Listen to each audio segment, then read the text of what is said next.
Já tem uma PL lá? Tem. Qual que é a PL que tá rodando lá que a gente precisa Então, de porque, ver? assim, esse break, assim, depois do break 2020, teve o break 2021, né? Teve movimento em 2021, teve movimento em 2022, teve movimento em 2023, 2024 não teve.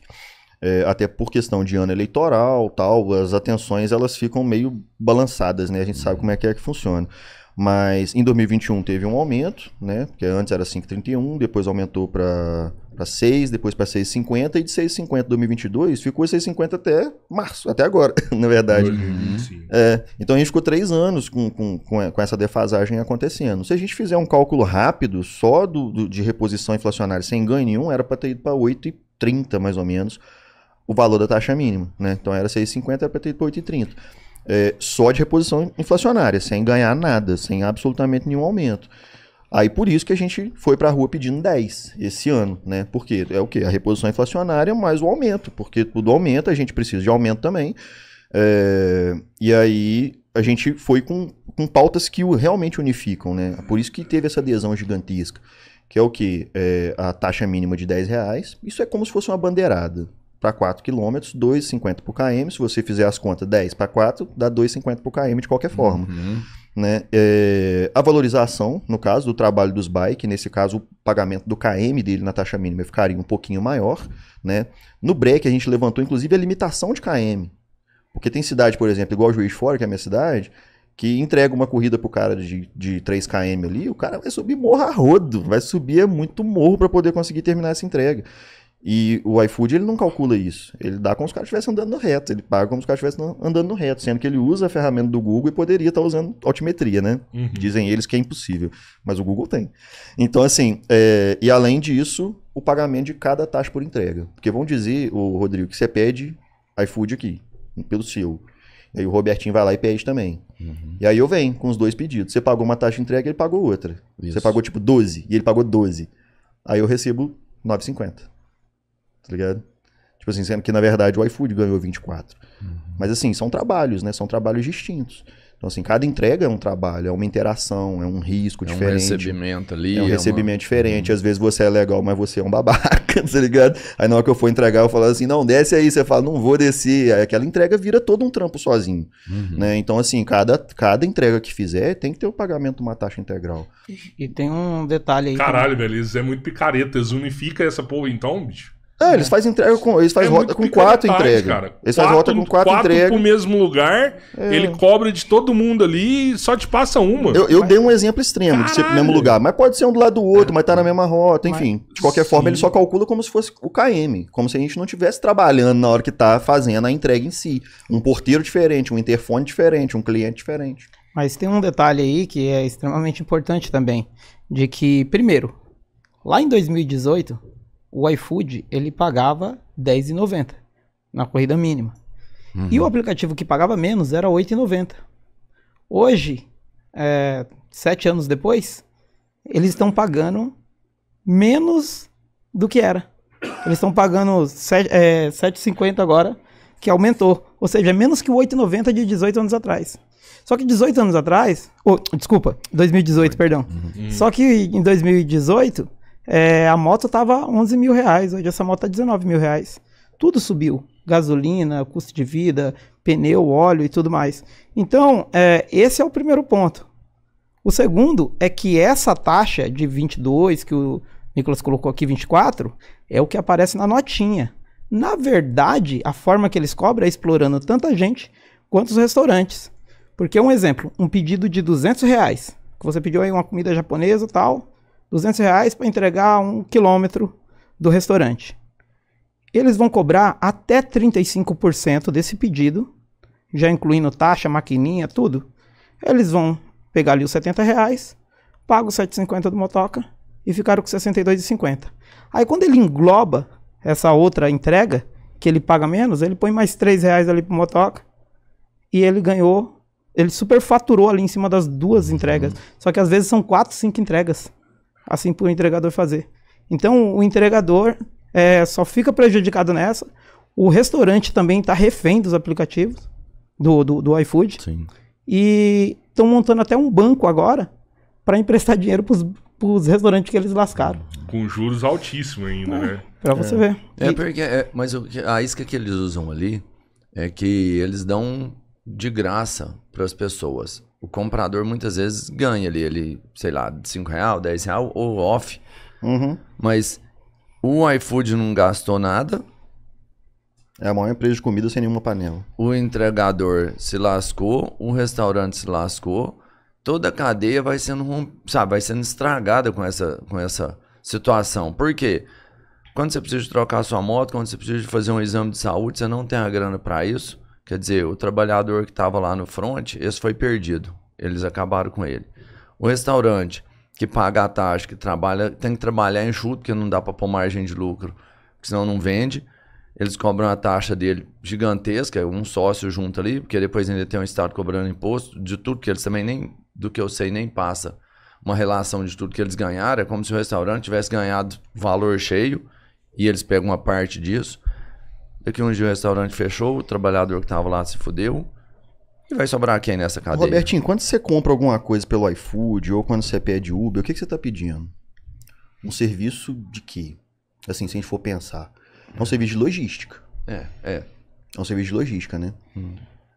E aí, quando você vai ver isso lá no CNAE, que é onde tem o Registro Nacional de Atividade Econômica, ele não está como empresa de logística, está como empresa de tecnologia. Mas assim, quantos videogames você comprou do iFood? Né? Quantos DVDs? Quantos sites mandou fazer? Pendrive? O que de tecnologia, de tecnológico você já comprou do iFood? Você não comprou nada. Só que é autodeclaratório, eles se autodeclaram empresa de tecnologia. Né? Entendi. Só que eles são empresas de logística. Empresas de logística, elas são reguladas por outro tipo de situação, com impostos diferentes, é outro rolê. Então, quando você diz assim, eles provavelmente nem pagam os impostos, claro que não, porque eles estão vendendo um serviço e estão se declarando como outro. Né? Então, é claro que ele não vai entrar dessa forma, não tem como. Isso daí é uma das situações que é preciso ser resolvido, e é resolvido pelo executivo. O executivo tem que falar assim, vem cá, meu amigo, por que mesmo que você é uma empresa de tecnologia? Explica aqui, entendeu? E porque não é o serviço que ela está vendendo para o cliente. O serviço que ela está vendendo é logística. O que ela está fazendo é trazendo um negócio de um lugar, levando até outro, entregando para você. O nome disso é logística, não é tecnologia, nunca foi. Né? E aí acaba dando esse tipo de conflito. Mas piora, porque dentro do próprio aplicativo, a gente tem uma exploração assim velada, que a gente normalmente não percebe. O gringo citou banco, né? Mas a gente abre o aplicativo, às vezes, do entregador, tá lá assim, ó, ei, entregador, o aplicativo do entregador. E aí você abre aqui, na hora que você coloca indisponível por qualquer razão, você quer comer um lanche, fazer alguma coisa, começa a aparecer propaganda para você. Abasteça com Shellbox. Compre Dorflex na Araújo e ganhe R$10 de negócio. Tipo assim, o cara sabe que eu tô precisando de Dorflex, né? É irônico, né? E aí tá ali, eu também vendendo Dorflex. Então assim, ganha de um monte de coisa, porque ele tem uma carteira de clientes gigantesca, que somos nós, vocês, todo mundo, né? E ele simplesmente fica oferecendo. E o cupom não é dado pelo iFood, o cupom é dado pelo restaurante. E eles meio que sequestram o restaurante. Mas tá. Eles meio que sequestram o restaurante, onde eles pegam o restaurante, eu vou vender pelo iFood. Daquele momento em diante, eles vão pegando os dados do cliente e o restaurante para de ter acesso. Né? E aí eles fazem uma chantagem com o restaurante, de tipo, olha, se você não baixar o preço, você não aparece lá em cima. Você tem que baixar o preço. Então ele vai forçando o restaurante baixar o preço, porque se o restaurante não baixar o preço, ele coloca um outro que faz um preço menor.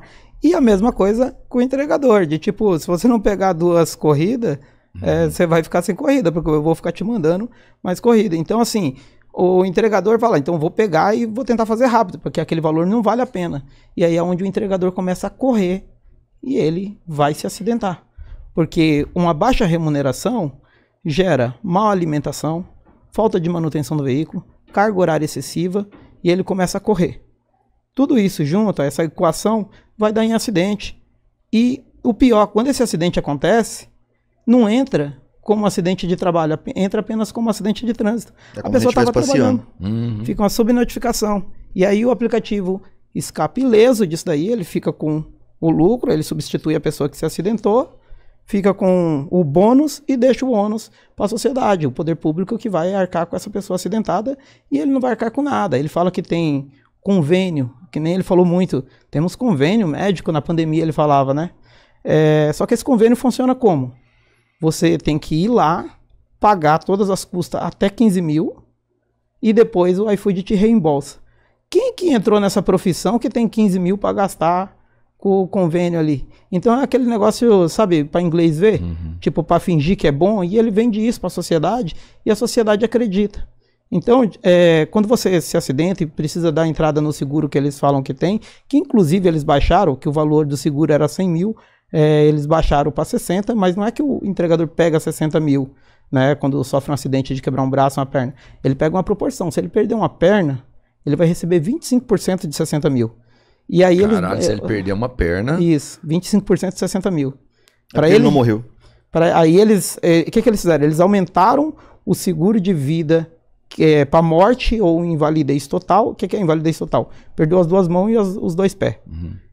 Ou o óbito, né? Aí eles aumentaram de 100 mil para 120 mil, porque esse é o que acontece menos.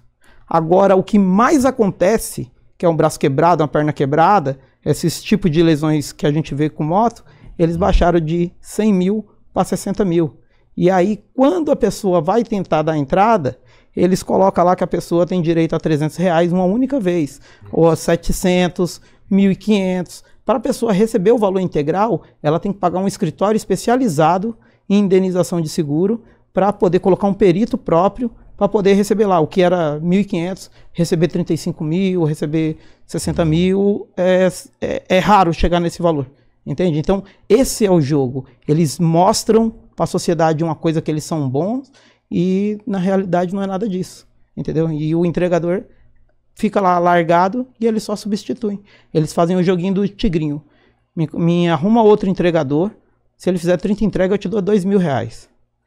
Aí o entregador vai lá, arruma outro para concorrer com ele depois. Essas 35 entregas é o suficiente. É um jogo do tigrinho, sabe? É o suficiente para viciar aquela pessoa.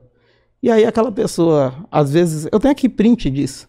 De a pessoa foi lá, fez tudo como deveria. Aí ele falou, você recebeu uma mensagem errada. A mensagem não era para você. Não era para você. Essa promoção não era para sua cidade. Então é isso, cara. É esse tipo de coisa que a gente tá passando. Então quando você vê um break, uma revolta dessa, esse monte de gente se unindo assim, esse monte de entregador, trabalhador se unindo dessa forma, é por causa dessas indignação, assim, essas coisas que, se não for em um local igual esse, a gente não tem a chance de falar. E aí a gente se uniu para fazer isso virar, ser visto no Congresso e virar uma lei que repudia essas coisas tudo e mudar isso dali para frente de acordo com o que a gente acha justo.